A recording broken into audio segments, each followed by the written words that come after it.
MS Ramaiah institute of technology. ಎಲ್ಲರಿಗೂ ತುಂಬಾ ಜನಕ್ಕೆ ಏನ್ ಕನ್ಫ್ಯೂಷನ್ ಇದೆ ಈ ಕಾಲೇಜಲ್ಲಿ ಅಂದ್ರೆ ಇದು ರಾಮಯ್ಯ ಯೂನಿವರ್ಸಿಟಿನಾ ಅಂತ. So MS Ramaiah institute of technology Ramaiah university ಅಲ್ಲ, ಇದು ಆಟೋನಮಸ್ ಕಾಲೇಜು ಅಂಡರ್ BTU.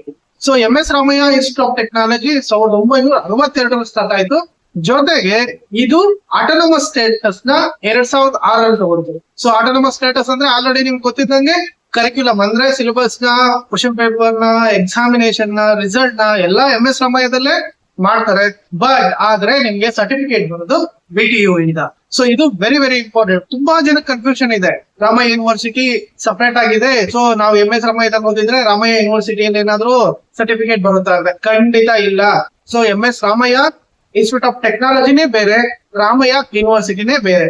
ಇದಿರೋದು ಮತಿಕೆರೆಯಲ್ಲಿ. ಸೊ ಇದು MS ರಾಮಯ್ಯ ಕ್ಯಾಂಪಸ್, ದೊಡ್ಡ ಕ್ಯಾಂಪಸ್ ಇದೆ. ಸೊ MS ರಾಮಯ್ಯ ಸಿಟಿ ಅಂತಾನೆ ಕರೀತಾರೆ ಮತಿಕೆರೆಯಲ್ಲಿ, ಅಲ್ಲಿ ಲೊಕೇಟ್ ಆಗಿದೆ.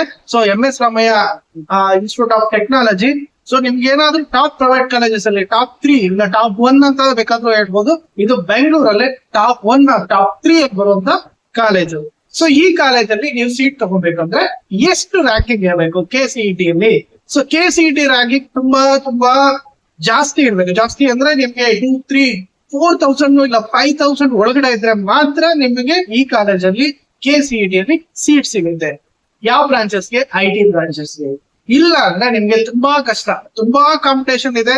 ಮತ್ತೆ ಇಲ್ಲ ನನಗೆ KCET ಅಲ್ಲಿ ಸಿಗ್ಲಿಲ್ಲ, ಇನ್ಯಾವ ಆಪ್ಷನ್ ಇದೆ ಅಂದ್ರೆ ನಿಮ್ಗೆ ಎಲ್ಲರಿಗೂ ಗೊತ್ತಿರೋ ಹಾಗೆ ಕಾಮೆಟ್ ಕೆ ಒಂದು ಆಪ್ಷನ್ ಇದೆ. ಸೊ ಕಾಮೆಟ್ ಕೆಲ್ಲೂ ಟ್ರೈ ಮಾಡ್ಬೋದು. ಕಾಮೆಟ್ ಕೆ ಬಂದಾಗ ನಿಮ್ಗೆ ಆಲ್ ಓವರ್ ಇಂಡಿಯಾದಲ್ಲಿ ಕಾಂಪಿಟೇಷನ್ ಇರುತ್ತೆ. ಸೊ ನೀವು ಫೈಟ್ ಮಾಡಿ ಬೇಕಾದ್ರೆ ಸೀಟ್ ತಗೊಳ್ಬಹುದು. ನಿಮಗೆ ಬಂದು KCET ಮತ್ತೆ ಕಾಮೆಟ್ ಕೆ ಆದ್ರೆ ತುಂಬಾ ನಾಮಿನಲ್ ಫೀಸ್ ಕಂಪೇರ್ ಮಾಡಿದ್ರೆ ಮ್ಯಾನೇಜ್ಮೆಂಟ್ ಗೆ ತುಂಬಾ ಕಡಿಮೆ ಫೀಸ್ ಅಲ್ಲಿ ಸೀಟ್ ಸಿಗುತ್ತೆ.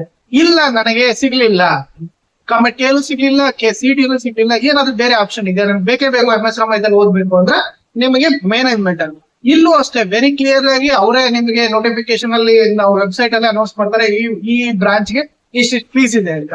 ಸೊ ಆಗ ನೀವು ಡೈರೆಕ್ಟ್ ಆಗಿ ಬಂದು ಅಡ್ಮಿಷನ್ ಮಾಡ್ಕೊಬಹುದು. ಸೊ ತುಂಬಾ ಕಾಸ್ಟ್ಲಿ ಮ್ಯಾನೇಜ್ಮೆಂಟ್, ಬೆಂಗಳೂರಲ್ಲಿರೋ ಹೈಯೆಸ್ಟ್ ಮ್ಯಾನೇಜ್ಮೆಂಟ್ ಸೀಟ್ ಏನಾದ್ರು ಕಾಸ್ಟ್ಲಿ ಇದೆ ಅಂದ್ರೆ ಇದೇ ಕಾಲೇಜಲ್ಲೇ ನಿಮ್ಗೆ ಜಾಸ್ತಿ ಫೀಸ್ ಆಗುತ್ತೆ. ಒಂದೊಂದು branch more than 10-12 lakhs per year ಆಗುತ್ತೆ. ಸೊ 50-60 ಲಕ್ಷನೂ ಆಗ್ಬೋದು ನಿಮ್ಗೆ. ಒಂದು IT ಬ್ರಾಂಚ್ ಅಲ್ಲಿ ಒಂದು 4 year ಕೋರ್ಸ್ ಮುಗಿಸ್ಬೇಕು ಅಂದ್ರೆ ನಿಮಗೆ 60 ಲಕ್ಷದ ತನಕನೂ ಆಗಿರೋ ಉದಾಹರಣೆ ತುಂಬಾ ಇದೆ. ಸೊ ಏನಕ್ಕೆ ಇಷ್ಟೊಂದೆಲ್ಲ ಫೀಸ್ ಕಟ್ತಾರೆ? ಏನಕ್ಕೆ ಇಷ್ಟೊಂದು ಡಿಮ್ಯಾಂಡ್ ಇದೆ? ಏನಕ್ಕೆ ಇದನ್ನ ನಂಬರ್ 1 ಕಾಲೇಜ್ ಅಲ್ಲ ನಮ್ ಟಾಪ್ 3 ಕಾಲೇಜ್ ಇನ್ ಬೆಂಗಳೂರು ಅಂತಾರೆ ಅಂದ್ರೆ ಪ್ಲೇಸ್ಮೆಂಟ್ಸ್. ಇದು ಇಂಪಾರ್ಟೆಂಟ್. ತುಂಬಾ ಹೈಯೆಸ್ಟ್ ಪ್ಯಾಕೇಜ್ ಎಲ್ಲ ಈ ಕಾಲೇಜಲ್ಲಿ ಸಿಕ್ಕಿದೆ. ಸೊ 50-60 ಲಕ್ಷದ ತನಕ ಪ್ಯಾಕೇಜ್ ನಿಮಗೆ ಈಸಿಯಾಗಿ ನೀವು ಟ್ರೈ ಮಾಡಿದ್ರೆ ನಿಮಗೆ ಈ ಕಾಲೇಜಲ್ಲಿ ಸಿಗುತ್ತೆ. ಸೊ ಮತ್ತೆ ವೆರಿ ಇಂಪಾರ್ಟೆಂಟ್ ಏನಂದ್ರೆ ಈ ಕಾಲೇಜಲ್ಲಿ ತುಂಬಾ ಕಂಪ್ನೀಸ್ ಬರ್ತವೆ. Placement top. ಯಾವುದೇ ಕಾಲೇಜು ಟಾಪ್ ಪೊಸಿಷನ್ ಹೋಗ್ಬೇಕು ಅಂದ್ರೆ ಪ್ಲೇಸ್ಮೆಂಟ್ಸ್. ಸೊ ಇಲ್ಲಿ on and average 10-12 lakhs package ನಿಮ್ಗೆ IT ಬ್ರಾಂಚಸ್ ಸೇರ್ಕೊಂಡ್ರೆ 10-12 lakhs ತನಕ ಪ್ಯಾಕೇಜಸ್ ಸಿಗುತ್ತೆ.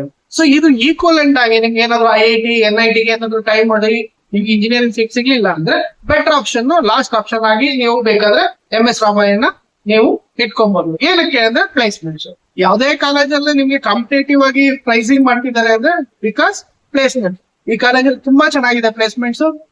ಸೊ ಜೊತೆಗೆ ಇಂಟರ್ನ್ಶಿಪ್ ಆಪರ್ಚುನಿಟೀಸ್. ನೀವು ಫೈನಲ್ ಇಯರ್ ಅಲ್ಲಿ ಇದ್ದಾಗೆ ಅದು ಮ್ಯಾಂಡೇಟರಿ ಇದೆ.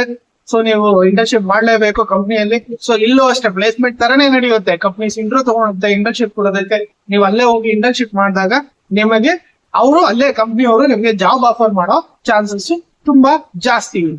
ತುಂಬಾ ಜನಕ್ಕೆ ಹಾಸ್ಟೆಲ್ ಫೆಸಿಲಿಟಿ ಬಗ್ಗೆ ಡೌಟ್ ಇರುತ್ತೆ. ಸೊ MS ರಾಮಯ್ಯ ತುಂಬಾ ಎಸ್ಟಾಬ್ಲಿಷ್ಡ್ ಓಲ್ಡ್ ಕಾಲೇಜು, ನೀವು ಹಾಸ್ಟೆಲ್ ಫೆಸಿಲಿಟಿ ಬಗ್ಗೆ ತಲೆ ಕೆಡ್ಸ್ಕೊಳ್ಳೋಂಗಿಲ್ಲ. ಸೊ ಇಲ್ಲಿ ಡಿಫ್ರೆಂಟ್ ಕ್ಯಾಟಗರಿ ಹಾಸ್ಟೆಲ್ ಇರುತ್ತೆ.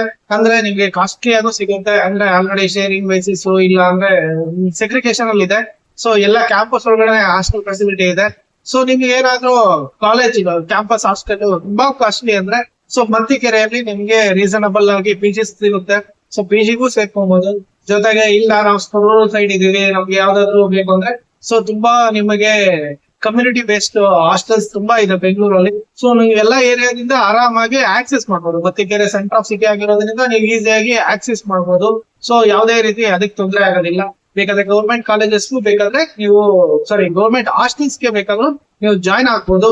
ಸೊ ಗೌರ್ಮೆಂಟ್ ಹಾಸ್ಟೆಲ್ ಜಾಯ್ನ್ ಆಗಿದ್ರೆ ನಿಮ್ಗೆ ತುಂಬಾ ಕಡಿಮೆ ಖರ್ಚು ಬರುತ್ತೆ. ನೀವು ಈಸಿಯಾಗಿ ಕಾಲೇಜ್ ಗೌರ್ಮೆಂಟ್ KCET ಸೀಟ್ ಸಿಕ್ಕಿ ನಮ್ಗೆ ಫೀಸ್ ಕಟ್ಟೋದಕ್ಕೆ ಆಗೋದಿಲ್ಲ, ಹಾಸ್ಟೆಲ್ಗೆ ಲಕ್ಷಾಂತರ ರೂಪಾಯಿ ಕಟ್ಟೋದಕ್ಕೆ ಆಗೋದಿಲ್ಲ ಅಂದ್ರೆ ನೀವು ಗೌರ್ಮೆಂಟ್ ಹಾಸ್ಟೆಲ್ ತುಂಬಾ ಇದೆ, ಆ ಹಾಸ್ಟೆಲ್ ಸೇರ್ಕೊಂಡ್ರೆ ಆರಾಮಾಗಿ ನಿಮ್ಗೆ ರೀಸನಬಲ್ ಈಸಿಯಾಗಿ ಸಿಗುತ್ತೆ. ಮೇನ್ ಈ ಕಾಲೇಜಿಗೆ ಸೇರೋ ಉದ್ದೇಶ ಪ್ಲೇಸ್ಮೆಂಟ್ಸ್. ಒಳ್ಳೊಳ್ಳೆ ಕಂಪ್ನೀಸ್ ಬರ್ತವೆ, ಪ್ಲೇಸ್ಮೆಂಟ್ ಆಗುತ್ತೆ. ಪ್ಲೇಸ್ಮೆಂಟ್ ತುಂಬಾ ಇಂಪಾರ್ಟೆಂಟ್. ಯಾಕಂದ್ರೆ ನಾವು ಇಂಜಿನಿಯರಿಂಗ್ ಏನೇ ಉದ್ದೇಶ ಇದ್ರು ನಾವು ಇಂಜಿನಿಯರಿಂಗ್ ಸೇರೋದು ಒಂದು ಒಳ್ಳೆ ಉದ್ಯೋಗ ಸಿಗ್ಲಿ ಅಂತ. ಸೊ ಇಲ್ಲಿ ನಿಮ್ಮ ಆಸೆ ಫುಲ್ಫಿಲ್ ಆಗೋ ಪಾಸಿಬಿಲಿಟಿ ಜಾಸ್ತಿ ಇದೆ. ಅದ್ರ ಜೊತೆ ನಾನು ತುಂಬಾ ವಿಡಿಯೋದಲ್ಲಿ ಹೇಳಿದಾಗೆ, ಎಲ್ಲ ಹಳೆ ವಿಡಿಯೋದಲ್ಲೆಲ್ಲ ಆಲ್ರೆಡಿ ತುಂಬಾ ಸರಿ ಹೇಳಿದ್ರಿ, ಕಾಲೇಜು ಕರಿಕ್ಯುಲಮ್ ಏನೇ ಇದ್ರು ಕಾಲೇಜ್ ನಿಮ್ಗೆ ಒಂದು ಕಂಪ್ನಿ ಕರ್ಕೊಂಡ್ ಬಿಡುತ್ತೆ. ನೀನು ಅಟೆಂಡ್ ಮಾಡಿ ಆ ಕಂಪ್ನಿಯಲ್ಲಿ ಇಂಟರ್ವ್ಯೂ ಅಟೆಂಡ್ ಆಗಿ ಅಲ್ಲಿ ಜಾಬ್ ತಗೊಳ್ಳೋ ಜವಾಬ್ದಾರಿ ವಿದ್ಯಾರ್ಥಿ ಮೇಲೆನೆ ಇರುತ್ತೆ. ಸೊ ಯಾವ ತರ ಜಾಬ್ ತಗೊಳ್ಬೇಕು, ಸ್ಕಿಲ್. ಸೊ ಇಲ್ಲಿ ನಿಮ್ಗೆ ಬೆನಿಫಿಟ್ ಆಗುತ್ತೆ ಈ ಕಾಲೇಜಲ್ಲಿ ಅಂದ್ರೆ ಸರೌಂಡಿಂಗ್. ನಿಮ್ ಸರೌಂಡಿಂಗ್ ಅಲ್ಲಿ ಎಲ್ಲ ಟಾಪ್ ವಿದ್ಯಾರ್ಥಿಗಳು ಇರ್ತಾರೆ. ಸೊ ಎಲ್ಲ ಹೈಲಿ ಟ್ಯಾಲೆಂಟೆಡ್, ಕಾಂಪಿಟೇಟಿವ್ನೆಸ್ ಜಾಸ್ತಿ ಇರುತ್ತೆ.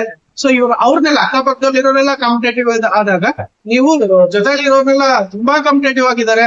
ಸೊ ನಿನಗೆ ಆಟೋಮೆಟಿಕಲಿ ಆ ಎನ್ವಿರಾನ್ಮೆಂಟ್ ಅಲ್ಲಿ ಅಡ್ಜಸ್ಟ್ ಆಗಿ ನೀನು ಕಾಂಪಿಟೇಟಿವ್ ಆಗ್ತೀನಿ. ಯಾರಾದ್ರೂ ನಾನು ಅಡ್ಜಸ್ಟ್ ಆಗುತ್ತೋ ಇಲ್ಲ ಸಿಟಿ ಕಾಲೇಜ್ ಅನ್ನೋದು ಏನಾದ್ರು ತಲೆಯಲ್ಲಿ ಇದ್ರೆ ಅದನ್ನ ತೆಗೆದು ಬಿಟ್ಟು ಆರಾಮಾಗಿ ಬಂದು ನೀವು ಕಾಲೇಜಿಗೆ ಸೇರ್ಬೋದು. ಸೇರಿದ್ರೆ ನೀವು ಅಷ್ಟೇ ಒಳ್ಳೆ ಕಾಂಪಿಟೇಟಿವ್ 4 ವರ್ಷ ಇಂಜಿನಿಯರಿಂಗ್ ಮುಗಿಸಿದ್ಮೇಲೆ ನಿಮಗೆ ಡಿಫ್ರೆನ್ಸ್ ಗೊತ್ತಾಗುತ್ತೆ. ಬಿಫೋರ್ ಜಾಯ್ನಿಂಗ್, ಆಫ್ಟರ್ ಜಾಯ್ನಿಂಗ್ ಅಂತ ನೀವೇನಾದ್ರು ತಿಳ್ಕೊಂಡ್ರೆ ತುಂಬಾ ಚೆನ್ನಾಗಿದೆ. Next cultural activities. MS Ramaiah city central ಇರೋದು. ಆಮೇಲೆ ಈ ಕಾಲೇಜಿಗೆ ಆಲ್ ಓವರ್ ಇಂಡಿಯಾದಿಂದ ಎಲ್ಲಾ ಕಡೆಯಿಂದ ಅಡ್ಮಿಷನ್ ಡಿಮ್ಯಾಂಡ್. ಬೆಂಗಳೂರಲ್ಲಿ ಟಾಪ್ 1 ಟಾಪ್ 3 ಅಲ್ಲಿ ಬರೋ ಕಾಲೇಜ್ ಆಗಿರೋದ್ರಿಂದ ತುಂಬಾ ಡಿಮ್ಯಾಂಡ್. ಎಲ್ಲ ನಾರ್ತ್ ಇಂಡಿಯನ್ಸ್ ಎಲ್ಲ ತುಂಬಾ ಜನ ಮಂದಿ ಕಾಲೇಜ್ಗೆ ಜಾಯ್ನ್ ಆಗ್ತಾರೆ. ಸೊ ಔಟ್ ಆಫ್ ಕರ್ನಾಟಕದಿಂದಾನೇ ತುಂಬಾ ಜನ ಬರ್ತಾರೆ. ಸೊ ಅವರೆಲ್ಲ ಮ್ಯಾನೇಜ್ಮೆಂಟ್ ಇಲಾಖೆ ಕಮಿಟಿಯಿಂದ ಸೀಟ್ ತಗೊಂತಾರೆ. ಸೊ ಅವರೆಲ್ಲ ಅವರು ಅಷ್ಟೇ, ಯಾರೋ ದಡ್ಡರನ್ನ ಈ ಕಾಲೇಜಲ್ಲಿ ಸೀಟ್ ಸಿಗೋದು ತುಂಬಾ ಕಷ್ಟ. ಸೊ ಹೆವಿ ಕಾಂಪಿಟೇಟಿವ್ ಆಗಿ ಬರೋದ್ರಿಂದ ಸೊ ಅವರು ಜೊತೆ ನೀವು ಮಿಂಗಲ್ ಆಗೋದ್ರಿಂದ ಒಂಥರ ಕಲ್ಚರಲ್ ಆಗಿ ನಿಮ್ಗೆ ಎಲ್ಲಾ ತರ ಕಲ್ಚರಲ್ ಅಷ್ಟೇ ಎಲ್ಲ ವೈಬ್ಸ್ ಇಲ್ಲಿ ಸ್ಟಾರ್ಟ್ ಆಗುತ್ತೆ. ಇದು purely city college, city vibes ಇರುತ್ತೆ ಕಾಲೇಜಲ್ಲಿ. ಸೆಂಟರ್ ಆಫ್ ಸಿಟಿ ಆಗಿರೋದ್ರಿಂದ ಫುಲ್ ಸಿಟಿ ಎನ್ವಿರಾನ್ಮೆಂಟ್. ಸೊ ನಿಮ್ಗೆ ಟ್ರಾನ್ಸ್ಪೋರ್ಟೇಷನ್ ಬಗ್ಗೆ ತಲೆ ಕೆಡ್ಸ್ಕೊಂಡಂಗಿಲ್ಲ. ಯಾಕಂದ್ರೆ ಮತ್ತಿಕೆರೆಗೆ ಕನ್ವೀನಿಯಂಟ್ ಆಗಿ ಎಲ್ಲಾ ಸೈಡ್ ಇಂದ ಬಸ್ಸಸ್ ಇದೆ. ಸೊ ನೀವು ಈಸಿಯಾಗಿ ಓಡಾಡ್ಬೋದು. I think college bus necessary ಇಲ್ಲ. ಐ ಥಿಂಕ್ ಎಕ್ಸಾಕ್ಟ್ಲಿ ನನಗೂ ಮಾಹಿತಿ ಇಲ್ಲ ಬಸ್ ಇದೆಯಾ ಇಲ್ವಾ ಅಂತ. ಸೊ ನೀವು ಆರಾಮಾಗಿ ಈಸಿಯಾಗಿ ನೀವೆಲ್ಲಾ ಏರಿಯಾದಿಂದ ಆಕ್ಸೆಸ್ ಮಾಡಬಹುದು. ನೆಕ್ಸ್ಟ್ ಯಾವ ಬ್ರಾಂಚ್ ಇದೆ ಅಂತ. ಸೊ ಯಾವುದೇ ಇಂಜಿನಿಯರಿಂಗ್ ಕಾಲೇಜ್ ಹೋಗಿ ಈಗ ಕಂಪ್ಯೂಟರ್ ಸೈನ್ಸ್ ಜೊತೆ AML ನ, ಡಾಟಾ ಸೈನ್ಸ್ ನ ಜೊತೆಗೆ ಸೈಬರ್ ಸೆಕ್ಯೂರಿಟಿನ ಹ್ಯಾಡ್ ಮಾಡ್ಕೊಂಡಿರ್ತಾರೆ. ಅದನ್ನೇ ಸ್ವಲ್ಪ ನೇಮ್ ಆ ಕಡೆ ಈ ಕಡೆ ಮಾಡ್ಕೊಂಡು ಬ್ರಾಂಚಸ್ ಮಾಡಿರ್ತಾರೆ. ಸೊ MS ರಾಮಯ್ಯದಲ್ಲೂ ಅದೇ ತರ ಒಂದ್ 2-3 branch computer science related branches ಇರುತ್ತೆ. ಸೊ ನೀವು ಯಾವ್ದೇ ಬ್ರಾಂಚ್ ತಗೊಂಡ್ರು ನಿಮ್ಗೆ ಡೆಫಿನೆಟ್ ಆಗಿ ಪ್ಲೇಸ್ಮೆಂಟ್ಸ್ ಆಗುತ್ತೆ. ಜೊತೆಗೆ ಟ್ರೆಡಿಷನಲ್ ಬ್ರಾಂಚ್ ಅಂದ್ರೆ ಎಲೆಕ್ಟ್ರಾನಿಕ್ಸ್ ಇದೆ, ಮೆಕ್ಯಾನಿಕಲ್ ಇದೆ, ಜೊತೆಗೆ ಸಿವಿಲ್ ಇಂಜಿನಿಯರಿಂಗ್ ಇದೆ. ಅದ್ರ ಜೊತೆಗೆ ಏರೋಸ್ಪೇಸ್ ಇಂಜಿನಿಯರಿಂಗ್ ಅಂತ ಹೇಳಿ ಹೊಸದಾಗಿ ನಾವು ಬ್ರಾಂಚ್ ಸ್ಟಾರ್ಟ್ ಮಾಡಿದ್ದಾರೆ. ಸೊ ಇದನ್ನೆಲ್ಲ ನಿಮ್ಗೆ ಯಾವ್ದು ಸೂಟಬಲ್ ಅನ್ಸುತ್ತೋ ಆ ಬ್ರಾಂಚ್ ನ ನೀವು ಸೆಲೆಕ್ಟ್ ಮಾಡ್ಬೋದು. ನೀವು ಇವನ್ ಮೆಕ್ಯಾನಿಕಲ್ ಸಿವಿಲ್ ಜಾಯ್ನ್ ಆಗ್ತೀನಿ ಅಂದ್ರೂ ಕಾಂಪಿಟೇಟಿವ್ ಪ್ರೈಸ್ ಇದೆ. ಬೇರೆ ಕಾಲೇಜಲ್ಲಿ ನೀವು ಕಂಪ್ಯೂಟರ್ ಸೈನ್ಸ್ ತಗೊಳೋದು ಪ್ರೈಸ್ಗೆ ಮ್ಯಾನೇಜ್ಮೆಂಟ್ ಅಲ್ಲಿ, ಇಲ್ಲಿ ನೀವು ಮೆಕ್ಯಾನಿಕಲ್ ಸಿವಿಲ್ಗೂ ಅಷ್ಟೇ ಪೇ ಮಾಡ್ಬೇಕಾಗುತ್ತೆ. ಎಷ್ಟೋ ಸರಿ ಮೇ ಬಿ 8 ಲಕ್ಷ 9 ಲಕ್ಷ ತನಕ ಇಲ್ಲ 20 lakhs ಪ್ಯಾಕೇಜ್ 4 yearsಗೆ ನೀವು ಪೇ ಮಾಡಿ ಸೀಟ್ ತಗೊಳ್ಳೋ ಚಾನ್ಸಸ್ ಜಾಸ್ತಿ ಇದೆ ಇಲ್ಲಿ. ಯಾಕಂದ್ರೆ ಅಷ್ಟು ಕಾಂಪಿಟೇಟಿವ್ ಆಗಿದೆ. ಏನ್ ಉದ್ದೇಶ ಇಷ್ಟೇ, ನೀವು IT ಬ್ರಾಂಚ್ ತಗೊಂತಾ ಇದ್ದೀರೋ ಇಲ್ಲ core branches non IT branches ತಗೊಂತಾ ಇದ್ದೀರೋ ಅನ್ನೋದಲ್ಲ, ನಿಮಗೆ ಪ್ಲೇಸ್ಮೆಂಟ್ ಆಗಲ್ಲ ಅನ್ನೋದು. ಸೊ ಈ ಕಾಲೇಜಲ್ಲಿ 90% ನೀವೇನಾದ್ರೂ ಸ್ವಲ್ಪ ಎಫರ್ಟ್ ಹಾಕಿದ್ರೆ ಈ ಎನ್ವಿರಾನ್ಮೆಂಟ್ ಅಡ್ಜಸ್ಟ್ ಆದ್ರೆ ಖಂಡಿತ ನಿಮಗೆ ಪ್ಲೇಸ್ಮೆಂಟ್ಸ್ ಸಿಗುತ್ತೆ. ಸೊ ಬ್ರಾಂಚ್ ಬಗ್ಗೆ ತಲೆ ಕೆಡಿಸ್ಕೊಂಡ್ರೆ MS ರಾಮಯ್ಯ ಒಳ್ಳೆ ಕಾಲೇಜು, ನೀವು ಈಸಿಯಾಗಿ ಜಾಯ್ನ್ ಆಗಬಹುದು. ಸೊ MS ರಾಮಯ್ಯ ಯಾರು ಸ್ಥಾಪನೆ ಮಾಡಿದಾರೆ ಅಂತ ಹೇಳೋ ಅವಶ್ಯಕತೆನೇ ಇಲ್ಲ. ಯಾಕಂದ್ರೆ ಹೆಸರಲ್ಲೇ ಗೊತ್ತಿದೆ, ಇಟ್ ಈಸ್ MS ರಾಮಯ್ಯ ಅವರು ಸ್ಟಾರ್ಟ್ ಮಾಡಿದ ಕಾಲೇಜು 1962ರಲ್ಲಿ ಸ್ಟಾರ್ಟ್ ಮಾಡಿದ್ದಾರೆ. ಸೊ ಜನರಲ್ ಆಗಿ ಈ ಕಾಲೇಜ್ಗೆ ಕನ್ಫ್ಯೂಷನ್ ಏನಿದೆ ಅಂದ್ರೆ ಇದು ರಾಮಯ್ಯ ಯೂನಿವರ್ಸಿಟಿ ಅಂತ. ನಾನು ಸ್ಟಾರ್ಟಿಂಗ್ ಅಲ್ಲೇ ಹೇಳಿದಾಗ ಇದು ರಾಮಯ್ಯ ಯೂನಿವರ್ಸಿಟಿ ಬರೋದಿಲ್ಲ, ಆಟೋನಮಸ್ ಕಾಲೇಜು, BTU ಬರುತ್ತೆ. ಸೊ ನಿಮ್ಗೆ ಫೈನಲ್ ಆಗಿ ನಿಮಗೆ ಸರ್ಟಿಫಿಕೇಟ್ ಬರೋದು BTU ಇಂದ. ಸೊ ರಾಮಯ್ಯ ಯೂನಿವರ್ಸಿಟಿಯಿಂದ ಸರ್ಟಿಫಿಕೇಟ್ ಬರೋದಿಲ್ಲ. ಸೊ ಇನ್ನೊಂದು ರಾಮಯ್ಯ ಯೂನಿವರ್ಸಿಟಿ ಅಂತಾನೆ ಸಪರೇಟ್ ಆಗಿ ಜಾಲಹಳ್ಳಿ ಹತ್ರ ಇದೆ. ಸೊ ಅದಕ್ಕೆ ಕಂಪೇರ್ ಮಾಡಿದ್ರೆ ಇದು ಟಾಪ್ ಕಾಲೇಜ್. ಸೊ ನೀವು ಆಲ್ವೇಸ್ ಏನಾದ್ರೂ MS ರಾಮಯ್ಯದಲ್ಲಿ ತಗೊಳ್ಬೇಕು ಸೀಟು ಅಂದ್ರೆ MS ರಾಮಯ್ಯ ಇನ್ಸ್ಟಿಟ್ಯೂಟ್ ಆಫ್ ಟೆಕ್ನಾಲಜಿಗೆ ಫಸ್ಟ್ ಪ್ರಿಫರೆನ್ಸ್ ಕೊಡಿ. ನೆಕ್ಸ್ಟ್ ಏನಾದ್ರು ಸಿಗ್ಲಿಲ್ಲ ಇಲ್ಲಿ ಅಂದ್ರೆ ನಿಮ್ಗೆ MS ರಾಮಯ್ಯ ಬ್ರಾಂಡ್ ಅಲ್ಲೇ ಓದ್ಬೇಕು ಅಂದ್ರೆ MS ರಾಮಯ್ಯ ಯೂನಿವರ್ಸಿಟಿಗೆ ಟ್ರೈ ಮಾಡಿ. ಅದು ಲಾಸ್ಟ್ ಆಪ್ಷನ್ ಆಗಿ ಇಟ್ಕೊಳ್ಳಿ. First option MS Ramaiah institute of ಟೆಕ್ನಾಲಜಿಗೆ ಫಸ್ಟ್ ಪ್ರಯಾರಿಟಿ ಇಟ್ಕೊಳ್ಳಿ. ಸೊ ಏನ್ ಅಡ್ವಾಂಟೇಜ್, ಆಲ್ರೆಡಿ ಈ ಕಾಲೇಜಲ್ಲಿ ಈಗ ನಂದು ಸೆಗ್ಮೆಂಟ್ ಇದೆ. ಅಡ್ವಾಂಟೇಜ್ ಏನ್ ಅಡ್ವಾಂಟೇಜ್, ನಿಮಗೆ ಒಳ್ಳೆ ಪ್ಲೇಸ್ಮೆಂಟ್ ಸಿಗುತ್ತೆ. ರಾಮಯ್ಯದಲ್ಲಿ ಒಳ್ಳೆ ಪ್ಲೇಸ್ಮೆಂಟ್ ಸಿಗುತ್ತೆ, ಅದೇ ಅಡ್ವಾಂಟೇಜ್. ಆಮೇಲೆ ಸಿಟಿ ಸೆಂಟ್ರಲ್ ಇದೆ, ಆಮೇಲೆ ಓಲ್ಡ್ ಕಾಲೇಜ್, ಆಮೇಲೆ ಬ್ರಾಂಡೆಡ್ ಕಾಲೇಜ್. ಸೊ ರಾಮಯ್ಯದಲ್ಲಿ ಓದಿದೀನಿ ಅಂದ್ರೆ ರಾಮಯ್ಯ ಬ್ರಾಂಡ್ ಇರುತ್ತೆ. ಸೊ ಅದರಿಂದ ನೀವು ಈಸಿಯಾಗಿ ನೀವು ಚೆನ್ನಾಗಿ ಮುಂದೆ ಲೈಫ್ ಕೊಟ್ಕೊಬಹುದು. ಸೊ ಅದೇ ಈ ಕಾಲೇಜಿನ benefit or advantages. Disadvantages, so ನೀವೇನಾದ್ರೂ CET ಅಲ್ಲಿ ನಿಮಗೆ ಸಿಗ್ಲಿಲ್ಲ ಅಂದ್ರೆ ಮ್ಯಾನೇಜ್ಮೆಂಟ್ ಅಲ್ಲಿ ಆಫರ್ ಮಾಡಲ್ಲ, ತುಂಬಾ ಕಾಸ್ಟ್ಲಿ ಇರುತ್ತೆ. ಸೊ ಯಾಕಂದ್ರೆ ಏನಕ್ಕೆ ಕಾಸ್ಟ್ಲಿ ಇರುತ್ತೆ ಅಂದ್ರೆ ಕಾಂಪಿಟೇಟಿವ್ ಪ್ರೈಸ್ ಜಾಸ್ತಿ ಇದೆ. ಸೊ ಕಾಂಪಿಟೇಟಿವ್ ಪ್ರೈಸ್ ಯಾವಾಗ ಜಾಸ್ತಿ ಆಗುತ್ತೆ ನಮ್ ಕೈ ನಾರ್ಮಲ್ ಆಗಿರೋ ಪೀಪಲ್ ಪೇ ಮಾಡೋದಕ್ಕಾಗಲ್ಲ. ಸೊ ಅದೇ ಮೇನ್ ಡಿಸ್ಅಡ್ವಾಂಟೇಜ್ ಈ ಕಾಲೇಜ್. ಓವರ್ ಆಲ್ ಆಗಿ ಹೇಳ್ಬೇಕಂದ್ರೆ ನಂಬರ್ 1 ಆರ್ ನಂಬರ್ ಟಾಪ್ 3 ಅಲ್ಲಿ ಬರೋ ಕಾಲೇಜು. ಸೊ ಏನಾದ್ರೂ ಸೀಟ್ ಸಿಕ್ಕಿದ್ರೆ KCET ತಗೊಂಡು ಒಳ್ಳೆ ಆಪರ್ಚುನಿಟಿ ಸಿಗುತ್ತೆ. ಇಲ್ಲೆಲ್ಲ ಬರೋದು ವಿದ್ಯಾರ್ಥಿಗಳು ಟಾಪ್ ಸ್ಟೂಡೆಂಟ್ಸ್ ಎಲ್ಲ ಈ ಕಾಲೇಜಲ್ಲೇ ಜಾಯ್ನ್ ಆಗ್ತಾರೆ. ಯಾರಿಗೆ IIT NIT ಸಿಗೋದಿಲ್ಲ ಅವರು ನೆಕ್ಸ್ಟ್ ಚಾಯ್ಸ್ ರಾಮಯ್ಯನೇ ಆಗುತ್ತೆ. ಬೆಂಗಳೂರಲ್ಲಿ ಏನಾದ್ರು ಬೆಂಗಳೂರಲ್ಲಿ ಓದ್ಬೇಕಂದ್ರೆ ಫಸ್ಟ್ ಚಾಯ್ಸ್ ರಾಮಯ್ಯ ಯೂನಿವರ್ಸಿಟಿನೇ, ರಾಮಯ್ಯ ಇನ್ಸ್ಟಿಟ್ಯೂಟ್ ಆಫ್ ಟೆಕ್ನಾಲಜಿನೇ ಅವರ ಮೈಂಡ್ ಅಲ್ಲಿ ಇಟ್ಕೊಂಡಿರ್ತಾರೆ. ನೀವು ಬೇಕಾದ್ರೆ ನೋಡ್ಬೋದು, ನೀವು ಏನ್ ಇಂಗ್ಲಿಷ್ ಪೇಪರ್ ನೋಡ್ತೀವಲ್ಲ, ನನ್ ರ್ಯಾಂಕ್ ಬಂದಿದೆ ಅಂತೆಲ್ಲ ಈಗ PUC ರಿಸಲ್ಟ್ ಬಂದಾಗ ಆ ಎಷ್ಟೋ ಜನ ವಿದ್ಯಾರ್ಥಿಗಳು ನೀವು ರಾಮಯ್ಯದಲ್ಲಿ ಡೈರೆಕ್ಟ್ ಆಗಿ ನೀವು ಆ ಕಾಲೇಜ್ ಜಾಯ್ನ್ ಆದ್ರೆ ನಿಮಗೆ ಸಿಗ್ತಾರೆ. ಸೊ ಎಲ್ಲಾ ರ್ಯಾಂಕ್ ಇದ್ರೆ ಎಲ್ಲಾ ಡಿಪೆಂಡ್ ಆನ್ ದ ಕ್ಯಾಟಗರಿ ನಿಮ್ಗೆ ಎಲ್ಲಾ ವಿದ್ಯಾರ್ಥಿಗಳು ಸಿಗ್ತಾರೆ. ಸೊ ಆದಷ್ಟು ಬ್ರೈಟ್ ಸ್ಟೂಡೆಂಟ್ಸ್ ಸಿಗ್ತಾರೆ.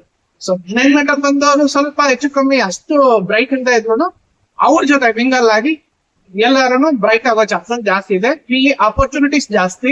ಸೊ ನಿಮಗೆ ಏನಾದ್ರೂ ಅವಕಾಶ ಸಿಕ್ಕಿದ್ರೆ ಖಂಡಿತ ಜಾಯ್ನ್ ಆಗಿ. ನಿಮ್ಗೆ ಏನಾದ್ರು ಇನ್ ಡೀಟೇಲ್ ಆಗಿ ರಾಮಯ್ಯದಲ್ಲಿ ಯಾವ ತರ ಸೀಟ್ ಸೆಲೆಕ್ಟ್ ಮಾಡ್ಕೊಬೇಕು, ಯಾವ ತರ ಮ್ಯಾನೇಜ್ಮೆಂಟ್ ಅಲ್ಲಿ ಅಡ್ಮಿಷನ್ ಆಗ್ಬೇಕು, ಇಲ್ಲ ಯಾವ ಬ್ರಾಂಚ್ ತಗೊಂಡ್ರೆ ಚೆನ್ನಾಗಿರುತ್ತೆ, ಯಾವ ಸ್ಪೆಸಿಫಿಕ್ ಬ್ರಾಂಚ್ ನಿಮ್ಗೆ ಏನಾದ್ರು ಡೌಟ್ಸ್ ಇದ್ರೆ ಖಂಡಿತ ಕಮೆಂಟ್ ಮಾಡಿ, ನಾನು ನಿಮ್ಗೆ ಮಾಹಿತಿ ಕೊಡ್ತೀನಿ. Thank you.